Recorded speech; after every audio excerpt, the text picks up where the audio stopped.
Templar.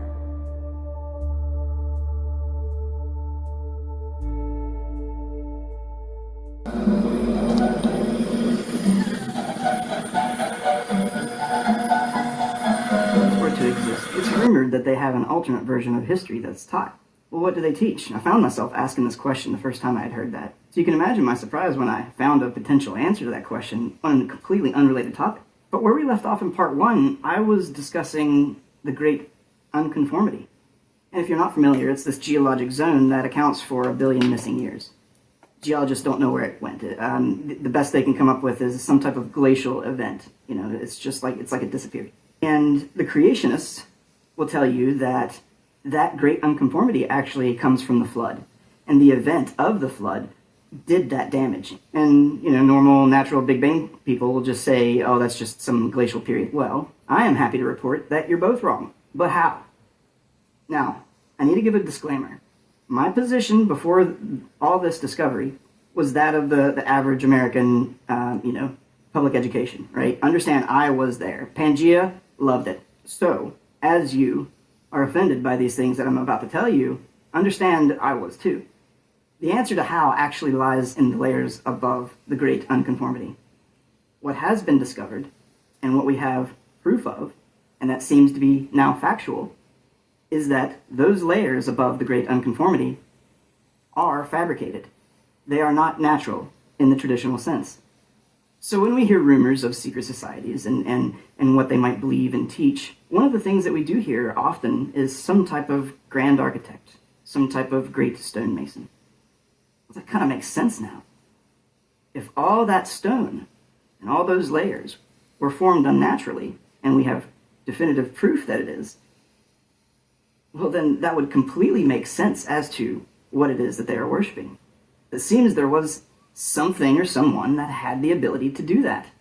And with that little snip of information that we know to be true, we are able to look at the evidence surrounding it and actually paint a whole new picture of what our history might have looked like. But if those things are true, it actually calls into question some things that we've been taught, like Pangea, and it paints a completely different picture of our history.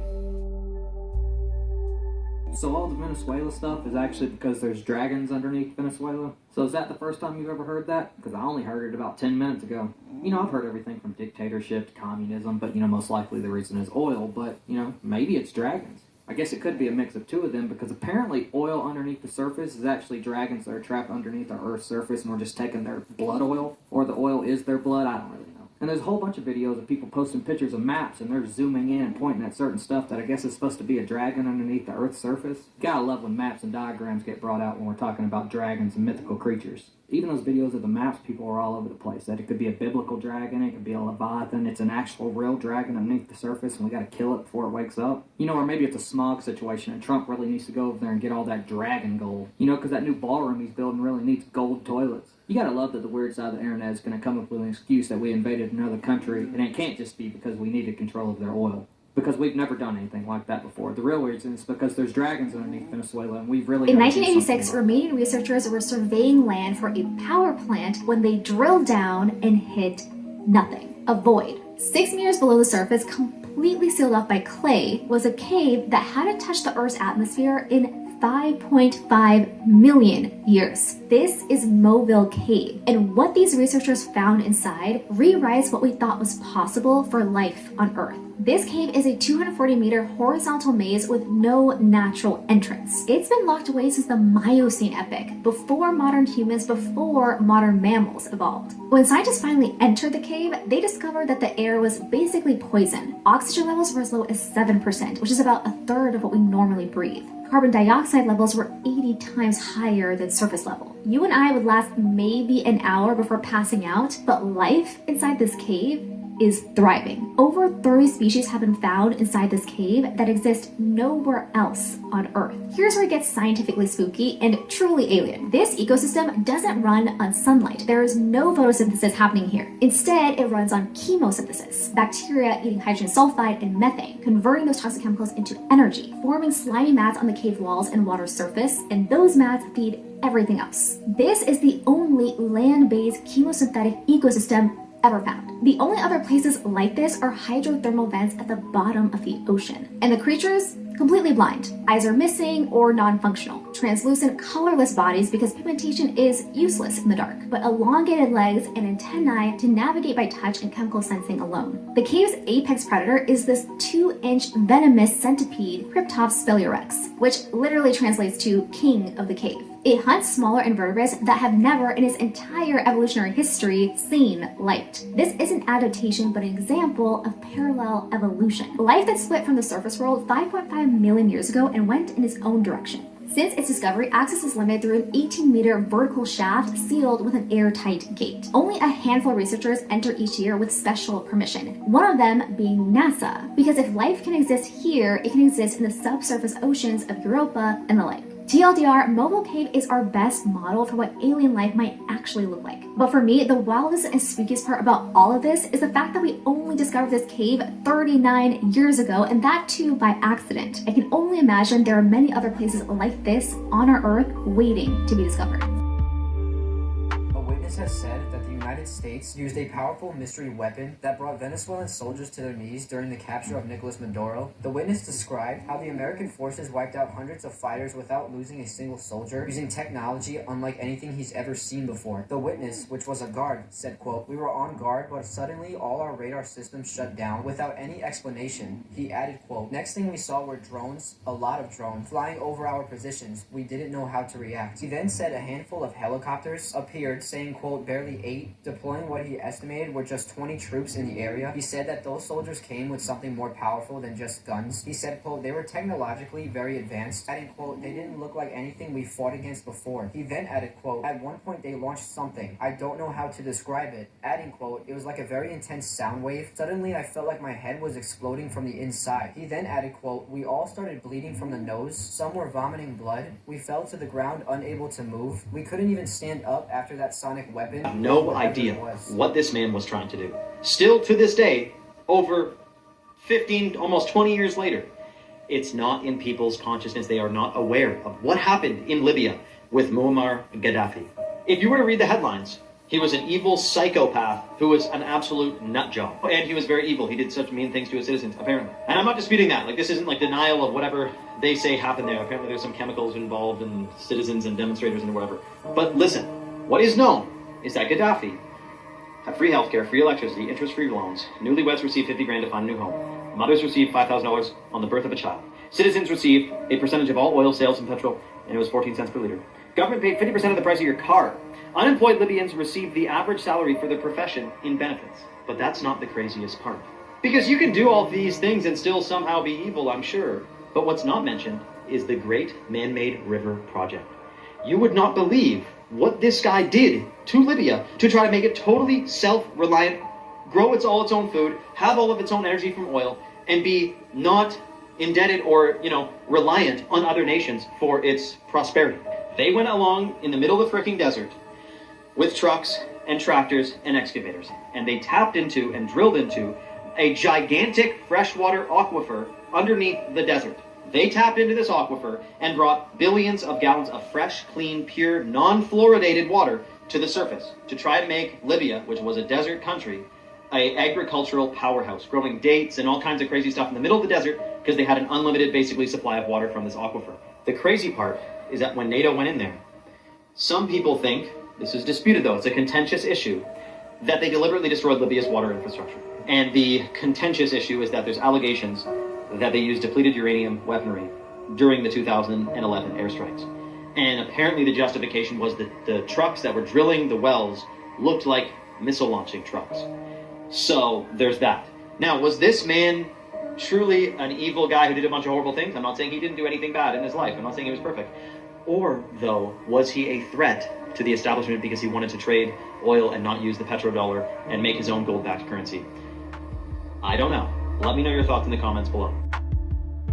BlackRock warning, listen up. It's the biggest question from central banks is what is the role of tokenization and digitization? How quickly should they think about digitizing their own currency? What does that mean for the role of the dollar? if every currency digitizes and we have, what does that mean for bank payments? What does that mean for the payment companies like MasterCard and Visa? All these are being questioned right now. I think we spend so much time talking about AI. We're not spending enough time talking about how quickly we're going to tokenize every financial asset and the opportunity we're going to have a digital wallet and moving ETFs and other things through a digital wallet. And I think that's going to happen worldwide very rapidly.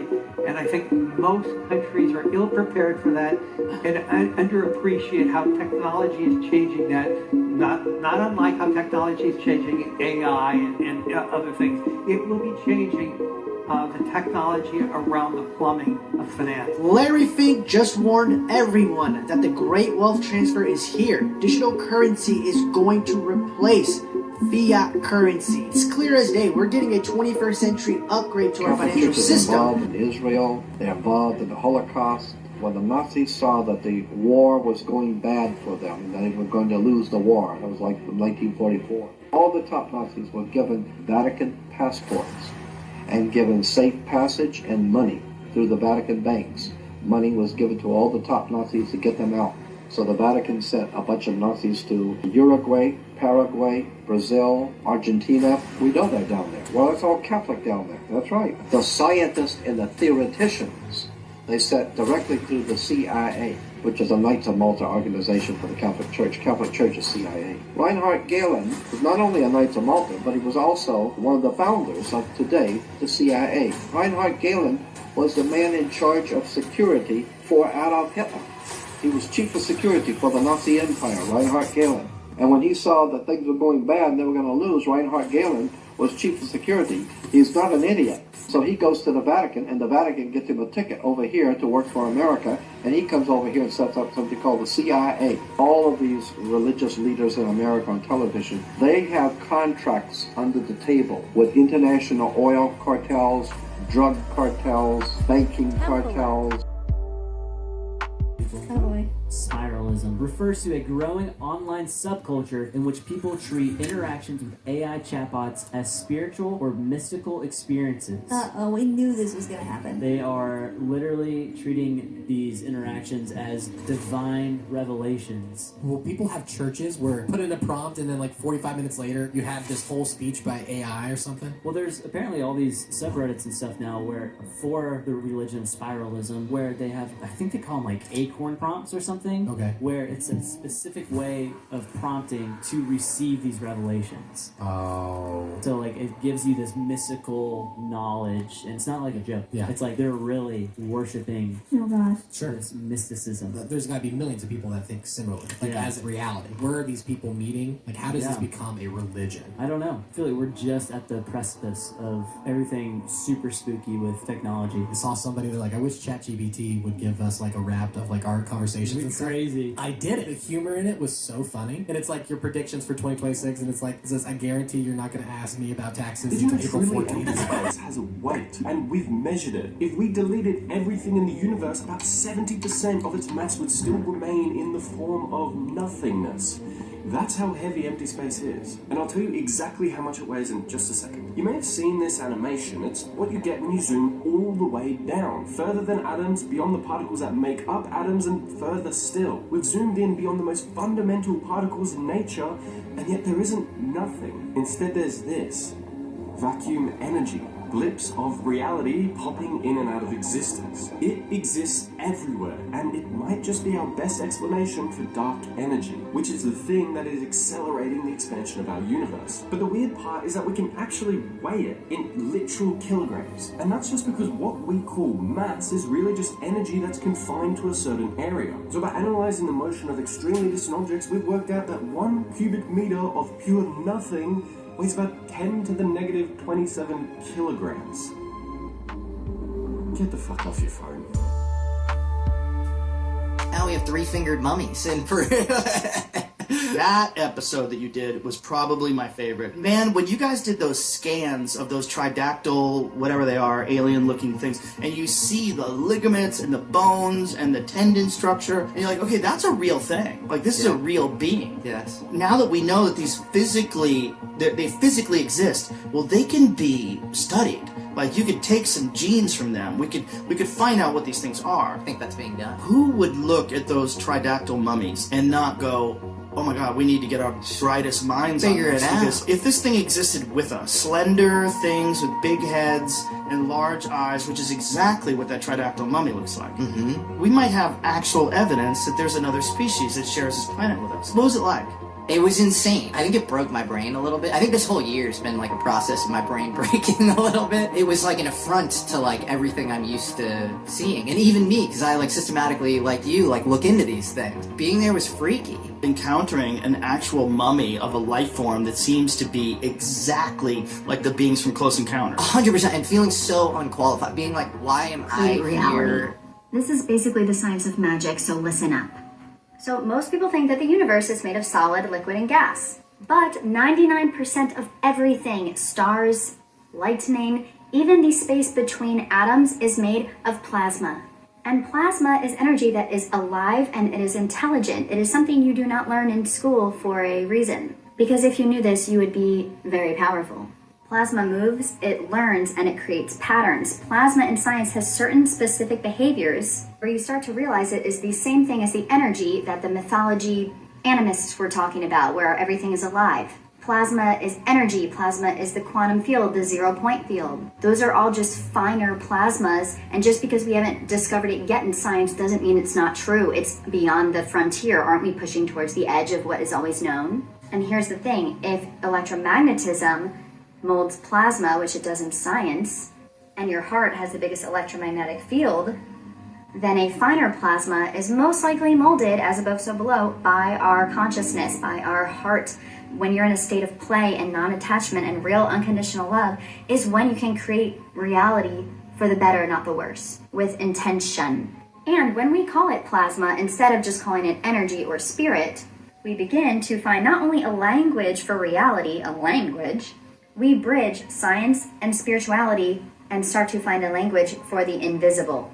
Plasma shows us that reality is not solid. It is malleable, it is responsive, and it is creative, and it responds to your subconscious. And once you understand plasma, you can learn to co-create with it in actual reality, a tangible thing. This is not like esoteric magic. And you don't do this by controlling reality. You do this by learning about resonance, by being in a state of play, and yes, by learning about feelings and emotions and what those have to do with molding that field.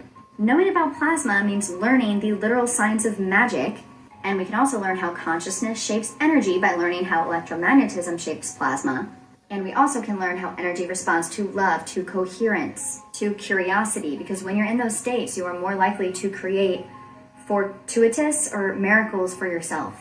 As I say this, the plasma sun is shining on me, because the sun is made of plasma. In mythology, that is why they worship the sun gods. They were trying to tell us all along, sense the sun. In mythology, it's literally a beetle sensing with its tentacles the sun, using feelings and senses. If this interests you, I talk about this in my book, A New Force. The link is in my bio, or comment plasma for the link below. This is the same stuff Nikola Tesla worked with. We can use our consciousness in our bodies instead of machines. Templar. You won't believe this. So this guy decides to put a bell in a little glass chamber, and then he vacuums all of the air out of it, so it's a perfect vacuum in the glass chamber. Well, then he pounds that bell as hard as he possibly can, and no one can hear the bell. No one in the entire audience. And then he adds air back into the chamber. Suddenly, everyone can hear it. Isn't that interesting? Well, that's because sound literally cannot travel in a vacuum. So in order for a sound to get to you, like someone screams your name, it has to literally vibrate all of the particles in the air and cause this flux of the particles. It creates like a shockwave through the particles, and then that shockwave is what hits your ear, and that's the sound. This is why sound travels faster in water, and even faster in metals, because there's more particles. It's traveling faster. It's more dense. You see what I'm saying? But they got everyone to believe in space with an emotional argument, because real science proves that space is fake. So they got everyone to fall in love with Star Wars. So now people are offended and they think about Star Wars when you tell them that space is fake. So it hurts their feelings. Visualization of the magnetic field around a magnet. It's created using something called a ferrocell. There's a thin layer of ferrofluid between glass and an LED light, and that's what's revealing these magnetic patterns. Light bends along the magnetic field lines, revealing some colorful visualizations of So the the internet magnetic sleuths flux. have dug up an old CIA documentary, and Erica Kirk is in it. Check this out. We have 5 major threats that make our grid extremely vulnerable that we've presented to congressional officials. 1 being cyber, 2 being hackers, 3 being physical threats, 4th one is solar EMP, and the 5th one is man-made EMP. So the concern that we have is that we put out this critical information, and when we go over this risk analysis, they hear what we're saying, but they don't want to take action. Okay, so apparently this clip is from a documentary called Black Start USA, and Erica Kirk, née Fronsby, appears as a presenter or briefer on a topic of electromagnetic pulse, EMP threats, and vulnerabilities in the U.S. power grid. She is shown briefing or addressing a group of national security professionals, experts, and figures, including former CIA Director James Woolsey. The footage depicts her delivering information about potential EMP attacks, which could originate from high-altitude detonations or other means, and the risk of the coordinated physical attacks that could lead to widespread blackouts or grid failure. This is framed in the context of discussing Black Start protocols, the untested procedures for starting the power grid after a major disruption. Wow. Humans did exist. They are petrified. Research Tartarian. Look, I'm not here to entertain the president. You may tell him the real reveal.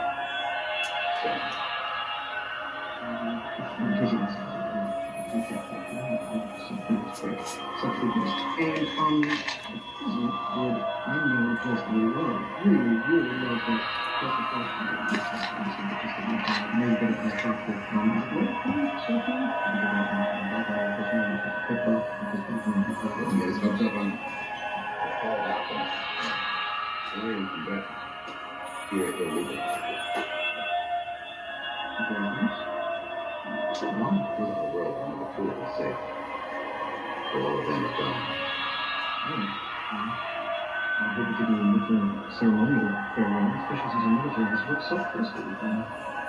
Until you. It's not the fun of otherwise.